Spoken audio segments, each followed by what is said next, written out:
दिलों में प्यार की खुशबू तो होठों पर दुआ रखना। इमाम वक्त से एक रिश्ता इश्को वफा रखना। इमाम वक्त से एक रिश्ता इश्को वफा रखना। আসসালামু আলাইকুম ওয়া রাহমাতুল্লাহি ওয়া বারাকাতুহু।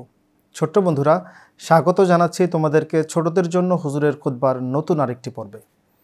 আজকে আমরা গত 28শে মার্চ 2025 তারিখের জুম্মার খুতবাটি নিয়ে আলোচনা করব। আলোচনার জন্য আমাদের সাথে আছেন তোমাদের মধ্য থেকে খুদে দুজন আলোচক, একজন ফারেস হোসেন আর একজন মাসরুর আহমেদ। আসসালামু আলাইকুম ওয়া রাহমাতুল্লাহি ওয়াস্তাজি। ওয়ালাইকুম আসসালাম ওয়া রাহমাতুল্লাহি ওয়া বারাকাতুহু। কেমন আছো তোমরা? আলহামদুলিল্লাহ আমরা ভালো আছি। আপনি কেমন আছেন ওস্তাদজি? আল্লাহ তাআলার অশেষ কৃপায় আমিও অনেক ভালো আছি। তোমরা তো নিশ্চয়ই অন্যান্য শুক্রবারগুলোর মতো গত শুক্রবারেও মনোযোগ সহকারে হুজুরের খুতবা শুনেছো? জি ওস্তাদজি। আর বিষয়বস্তু তোমাদের জানা আছে নিশ্চয়ই? জি ওস্তাদজি। আচ্ছা, তাহলে আমাকে হুজুরের খুতবার মূল বিষয়বস্তু কে শোনাবে? ওস্তাদজি, আমি বলতে পারি? বলো।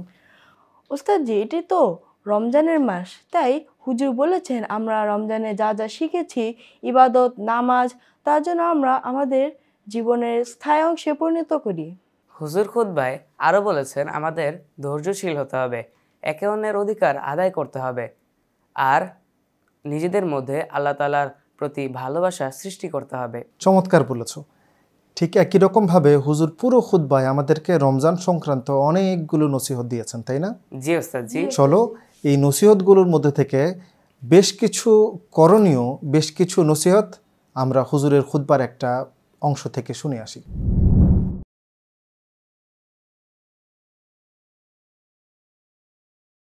बस आजकल जो दुनिया के हालात हैं इनमें हम ख़ास तौर पर जहाँ अपने आप को बचाने के लिए, अपनी नस्लों को बचाने के लिए कोशिश करें, दुनिया को बचाने के लिए कोशिश करें और तौहीद को दुनिया में कायम करने के लिए कोशिश करें, हज़रत सल्लल्लाहु अलैहि वसल्लम के झंडे के नीचे लाने की कोशिश करें, वहाँ इसके लिए हमें अपने आप में एक ख़ास तब्दीली मुस्तकिल तौर पर पैदा करनी होगी और मुस्तकिल दुआओं को अपनी ज़िंदगी का हिस्सा बनाना होगा ताकि हम अपने आप को भी महफूज कर सकें और दुनिया को भी महफूज रख सकें, क्योंकि दुनिया बड़ी तेज़ी से तबाही की तरफ जा रही है और अल्लाह ताला चाहे तो दुनिया की इस्लाह के लिए ऐसा सामान पैदा कर सकता है कि इनके दिलों को फेर दे और इस तबाही से वो बच सकें।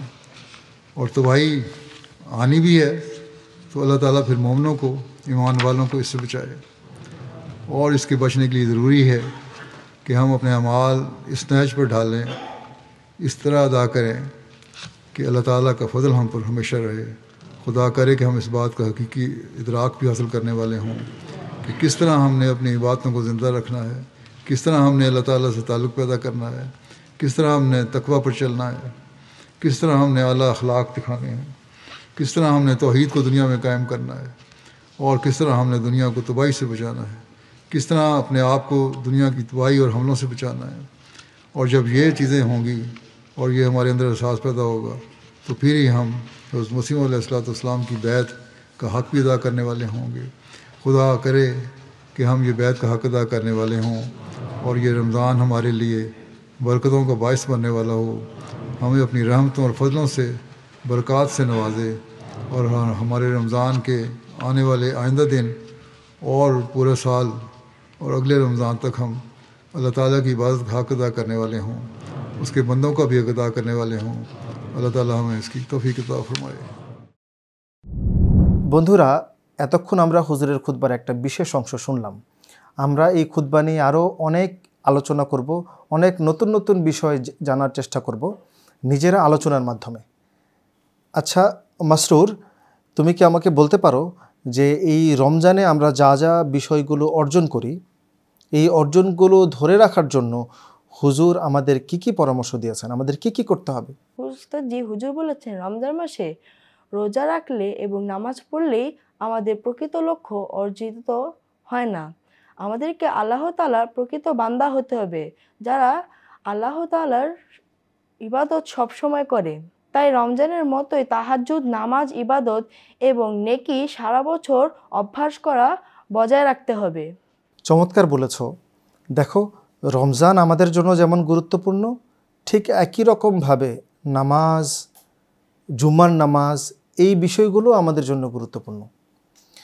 আমরা তো হজরত মসিহ মাউদ আলাইহিস সালামের হাতে বয়াত নিয়েছি, আর এই অঙ্গীকার করেছি যে আমরা বয়াতের প্রত্যেকটা শর্ত পালনের চেষ্টা করব আমৃত্যু। আমরা কি সেই চেষ্টা করছি? জি ওস্তাদ জি। আলহামদুলিল্লাহ। দেখো, হজরত মোহাম্মদ মুস্তাফা সাল্লাল্লাহু আলাইহি ওয়াসাল্লাম বলেছেন যে মুমিনের বৈশিষ্ট্য হচ্ছে এমন যে মুমিন এক নামাজ থেকে আরেক নামাজ, এক জুমা থেকে আরেক জুমা, এমনকি এক রমজান থেকে আরেক রমজান পর্যন্ত আসার আগ পর্যন্ত সে অপেক্ষায় থাকে যে কখন সেই সময়টা আসবে আর আমি আল্লাহর নির্দেশের পালন করতে পারবো। আল্লাহর যেই প্রতিশ্রুতি রয়েছে, আল্লাহ যেই নির্দেশনাগুলো আমাদের প্রদান করেছেন সেটার উপর আমল করতে পারবো। এটা হচ্ছে মুমিনের বৈশিষ্ট্য। বুঝতে পেরেছ? জি ওস্তাদ জি। আচ্ছা ফারেস, গত শুক্রবারে তো হুজুর ধৈর্যের ব্যাপারে আমাদের অনেক পরামর্শ দিয়েছে, তাই না? তুমি কি এই ধৈর্য ধরার ব্যাপারে আমাদের কিছু বলতে পারো?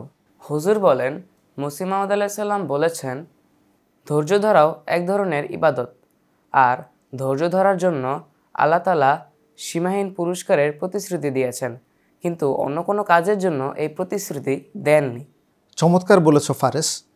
দেখো, মুহাম্মদ সাল্লাল্লাহু আলাইহি সাল্লামের সারাটা জীবন ছিল ধৈর্যের মূর্ত প্রতীক। মুহাম্মদ সাল্লাল্লাহু আলাইহি সাল্লাম যেমন অনেক বেশি অত্যাচারিত হয়ে ধৈর্য ধারণ করেছেন সর্বাবস্থায়, ওনার সাহাবীরাও সারা জীবন ধৈর্য ধারণ করেছেন।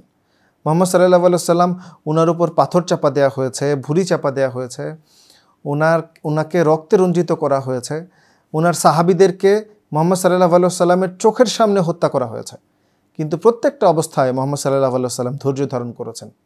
আর আল্লাহ তাআলা কি করেছেন?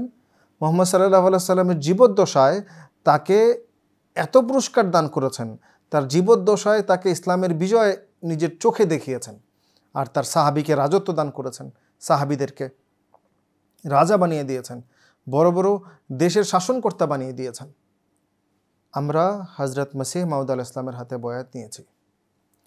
মসিহ মাউদ আলাইহিস সালাম বলেছেন যে আমাদের উপর যে অত্যাচার হচ্ছে, এই অত্যাচার একদিন শেষ হয়ে যাবে, এই অত্যাচারীরা একদিন থাকবে না।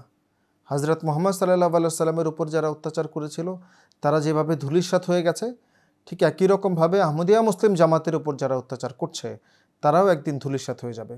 আজকে তো আমাদের সংখ্যা কম, হুজুর বলছেন গত শুক্রবারে, কিন্তু আমাদের সংখ্যা যখন অনেক বেশি হয়ে যাবে তখন এই অত্যাচারীরা এমনি শেষ হয়ে যাবে। কিন্তু মসিহ মাউদ আলাইহিস সালামের কথা, আল্লাহ তাআলা আমাদের পরীক্ষা নিতে চান। আর পরীক্ষা আল্লাহ তাআলা কখন নেন আর কেন নেন? যেন আল্লাহ তাআলা আমাদের পুরস্কার দিতে পারেন, আমাদেরকে পুরস্কৃত করতে পারেন। সেই দিন আসলো বলে যখন দলে দলে লোক আহমদিয়া মুসলিম জামাতে দাখিল হবে, আহমদিয়া মুসলিম জামাতে অন্তর্ভুক্ত হবে, আমাদের জন্য করণীয় হচ্ছে এই পরিস্থিতিতে, এই কঠিন পরিস্থিতিতে আমরা যেন মুহাম্মদ সাল্লাল্লাহু আলাইহি সাল্লাম এবং তার সাহাবীদের পন্থা অবলম্বন করি এবং সর্ব অবস্থায় ধৈর্য ধারণ করি। বুঝতে পেরেছ? জি ওস্তাদ জি। বন্ধুরা, অনুষ্ঠানের এই পর্যায়ে চলো আমরা তোমাদের পাঠানো ভিডিও বার্তাগুলো দেখে আসি। হুজুর খুতবায় বলেন, হযরত মসিহ মাউদ আলাইহিস সালাম বলেছেন, এই জামাতের অন্তর্ভুক্ত হওয়ার অর্থই হলো তাকে কষ্ট সহ্য করতে হবে। মহানবী হযরত মুহাম্মদ মুস্তাফা সাল্লাল্লাহু আলাইহি সাল্লাম মক্কায় 13 বছর অবর্ণনীয় কষ্ট সহ্য করেছেন। এটা ছাড়া কেউ কিভাবে কল্যাণ লাভ করতে পারে? হযরত মসিহ মাউদ আলাইহিস সালাম বলেছেন, ধৈর্য এক প্রকার ইবাদত। যারা ধৈর্য ধারণ করে তারা আল্লাহর সীমাহীন কল্যাণ লাভ করবে। হুজুর খুতবায় বলেন, ধৈর্য একটি ইবাদত এবং ধৈর্যশীলরা পুরস্কার পাবেন, তার কোনো হিসাব নিকাশ নেই। হযরত মসিহ মাউদ আলাইহিস সালাম বলেছেন, খোদা আমাদের তখন ভালোবাসবে যখন আমরা একে অপরকে ভালোবাসবো। খোদার জন্য নিজের জীবনকে উৎসর্গ করা, এবং এটাই প্রকৃত ইসলাম। হযরত মসিহ মাউদ আলাইহিস সালাম বলেছেন, তোমরা নিজেদের হৃদয়ে খোদা তাআলার প্রতি ভালোবাসা ও মাহাত্ম্য প্রতিষ্ঠা করো। এর জন্য নামাজের চেয়ে উত্তম আর কোনো মাধ্যম নেই। হযরত মসিহ মাউদ আলাইহি ওয়াসাল্লাম বলেছেন, আমাদের জামাতে তো সেই যোগদান করে যে আমাদের শিক্ষাকে নিজেদের ব্যবহারিক কর্মপদ্ধতি নির্ধারণ করেছে আর নিজ যোগ্যতা ও চেষ্টা অনুযায়ী সেটা পালন করার চেষ্টা করে। শুধু পাপ থেকে বিরত থাকাই তাকওয়া নয়, বরং পাপ থেকে বিরত থেকে পূর্ণ করাই হলো তাকওয়া। হযরত মুসা মাউদ আলাইহিস সালাম বলেছেন, এই যুগে বিশেষভাবে আমাদের পূর্ণ অর্জনের চেষ্টা করতে হবে। এক মুমিন সে যার মন এক নামাজ থেকে আরেক নামাজ, এক জুমা থেকে আরেক জুমা এবং এক রোজা থেকে আরেক রোজার জন্য অপেক্ষমান থাকে। আল্লাহ তাআলা বলেছেন যে নামাজের নামই হলো দোয়া। নামাজ এমন হতে হবে যেন লোক দেখানো না হয়। এতক্ষণ আমরা তোমাদের পাঠানো ভিডিও বার্তাগুলো দেখলাম। আমাদের প্রত্যেকটা ভিডিও বার্তা যা তোমরা মনোযোগ সহকারে হুজুরের খুতবা দেখে আমাদের জন্য পাঠিয়েছো, আমাদের খুব ভালো লেগেছে। একই রকমভাবে তোমরা আমাদেরকে ভিডিও বার্তা পাঠাতে থাকবে আর আমাদের এই অনুষ্ঠানকে প্রাণবন্ত করতে থাকবে। তোমরা তো জানোই যে আমাদের কাছে ভিডিও বার্তা পাঠানোর ঠিকানা হলো fsforkids@mtabangla.tv। একই রকমভাবে হোয়াটসঅ্যাপ নাম্বারেও আমাদেরকে তোমরা তোমাদের ভিডিও বার্তাগুলো পাঠাতে পারো। আমাদের হোয়াটসঅ্যাপ নাম্বার হচ্ছে 01799900026। তাহলে চলো আমরা মূল আলোচনায় ফিরে আসি। জানো মাসরুর, মুসা মাউদ আলাইহিস সালাম বলেছেন, যারা সৎ কাজ ও পুণ্য কর্ম করে আল্লাহ তাদের বন্ধু হয়ে যান। কিন্তু হুজুর তো আগের একটি খুতবায় বলেছেন আল্লাহ তাআলা মুমিনদেরও বন্ধু। ওস্তাদি, তাহলে এই কথাটির অর্থ কি? দেখো, বন্ধু মানে হচ্ছে সেই ব্যক্তিটা, সেই বান্দাটা আল্লাহ তাআলাকে লাভ করে, আল্লাহ তাআলাকে পেয়ে যায়, আর আল্লাহ তাআলা সেই বান্দার হয়ে যায়। সেই বান্দার দুঃখ কষ্ট প্রত্যেকটা জিনিস আল্লাহ তাআলা তখন নিজে লাঘব করে, আল্লাহ তাআলা তখন নিজে সেগুলোকে দূরে সরিয়ে দেয়। বুঝতে পেরেছো? জি ওস্তাদ জি। দেখো, হাদিসে এসেছে যে ব্যক্তি আমলে সালে করে তার অবস্থা এমন হয় যে আল্লাহ তাআলা নিজে তার চোখ হয়ে যায়, যার দ্বারা সে দেখে, তার কান হয়ে যায়, যার দ্বারা সে শোনে, তার হাত হয়ে যায়, যার দ্বারা সে ধরে, আর সেই বান্দার পা হয়ে যায়, যার দ্বারা সে চলে। তার মানে সে আল্লাহর গুণে গুণান্বিত হয়ে যায়, আল্লাহর বন্ধু হয়ে যায়। একই রকমভাবে বলা আছে, হুজুর গত শুক্রবারে বলেছেন যে দেখো, বন্ধুর অবস্থাটা হচ্ছে এমন যে একটা কেউ যদি তার বন্ধুর ওপর আক্রমণ করে তাহলে আল্লাহ তাআলা তার প্রতিরোধ এরকমভাবে করেন যে তার উপর আক্রমণ করতে আল্লাহ তাআলা উদ্যত হয়ে যায়। উদাহরণ দিচ্ছেন একটা বাঘিনীর সাথে, যে একটা বাঘিনীর কাছ থেকে যদি কেউ তার বাচ্চাকে ছিনিয়ে নেয়, সে যেভাবে তার উপর আক্রমণ করবে বা আক্রমণ করে, আল্লাহ তাআলা ঠিক তার বন্ধুর উপর যদি কেউ এরকমভাবে অত্যাচার চালায় তাহলে আল্লাহ তাআলা তার বন্ধুকে রক্ষার জন্য ওরকমভাবে আক্রমণ করে বসে তার জন্য, তার মানে তাকে একেবারে ধূলিসাৎ করে দেয়। তো আমাদের আল্লাহ তাআলার বন্ধু হওয়ার চেষ্টা করতে হবে, আল্লাহর রঙে রঙিন হওয়ার চেষ্টা করতে হবে, আল্লাহর গুণাবলী নিজের মাঝে ধারণ করার চেষ্টা করতে হবে, আর আল্লাহর হয়ে যেতে হবে।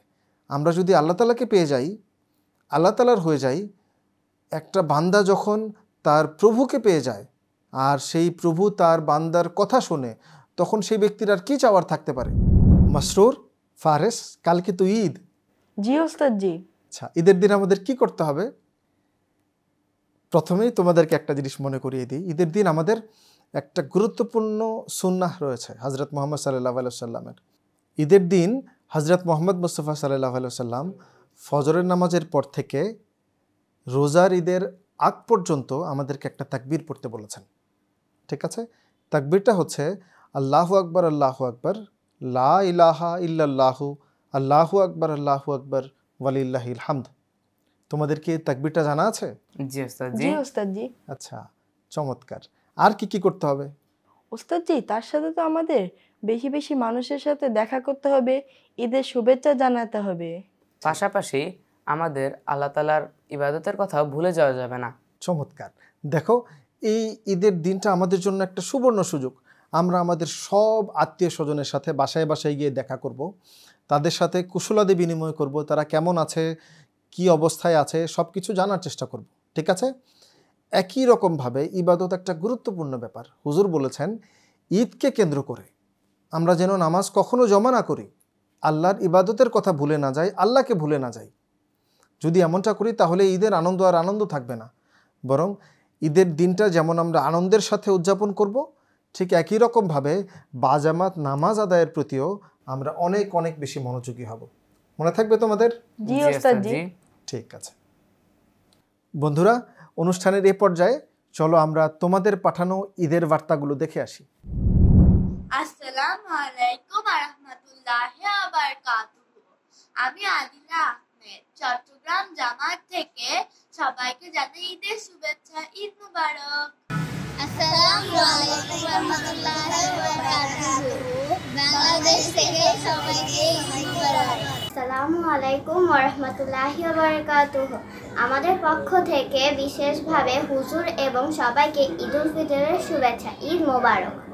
হুজুর আয়াতুল্লাহ তাআলা বিনাসরিল আজিজকে ঈদুল ফিতরের শুভেচ্ছা। ঈদ মুবারক। আসসালামু আলাইকুম, সবাইকে ঈদুল ফিতরের শুভেচ্ছা। ঈদ মোবারক। আসসালামু আলাইকুম, এমটিএ ইন্টারন্যাশনাল সকল দর্শককে জানাচ্ছি ঈদের অনেক অনেক শুভেচ্ছা। ঈদ মোবারক। ওয়ালাইকুম ওয়া রাহমাতুল্লাহি ওয়া বারাকাতুহু। সবাইকে ঈদুল ফিতরের শুভেচ্ছা। ঈদ মোবারক। সবাইকে ঈদুল ফিতরের শুভেচ্ছা। ঈদ মোবারক। জাযাকুমুল্লাহ আহসানুল জাযা। তোমাদের পাঠানো প্রত্যেকটা ঈদের বার্তা আমাদের খুব খুব ভালো লেগেছে, আর আমরা সবাই অনেক বেশি খুশি হয়েছি। বন্ধুরা, দেখতে দেখতে আমরা অনুষ্ঠানের একেবারেই শেষ পর্যায়ে চলে এসেছি। যারা অনুষ্ঠানে এতক্ষণ আমাদের সঙ্গ দিয়েছো সবাইকে অনেক অনেক শুকরিয়া, আর তোমাদেরকে অগ্রিম ঈদ মুবারক, কারণ আগামীকালকেই পবিত্র ঈদুল ফিতর। আমি দোয়া করছি আল্লাহ তাআলা তোমাদেরকে এই ঈদে অনেক বেশি আনন্দ আর আনন্দ ঘন মুহূর্তে ঈদটাকে উদযাপন করার তৌফিক দান করুন, আর সব রকম বিপদ আপদ থেকে তোমাদের দূরীভূত রাখুন, তোমাদের দূরে রাখুন। আমাদের জন্য দোয়ার আবেদন রইল। আর যারা আমার সাথে এই অনুষ্ঠানে সঙ্গ দিয়েছেন, মাসরুর আর ফারেস, তোমাদেরকেও ঈদ মুবারক। ওস্তাদজি আপনাকেও ঈদ মুবারক। শুকরিয়া। চলো তাহলে আজকের মতো অনুষ্ঠানটা আমরা এখানেই শেষ করি। আসসালামু আলাইকুম ওয়া রাহমাতুল্লাহি ওয়া বারাকাতুহু। সবাইকে ঈদ মুবারক। दिलों में प्यार की खुशबू तो होठों पर दुआ रखना, इमाम वक्त से एक रिश्ता इश्क वफा रखना, इमाम वक्त से एक रिश्ता इश्क वफा रखना।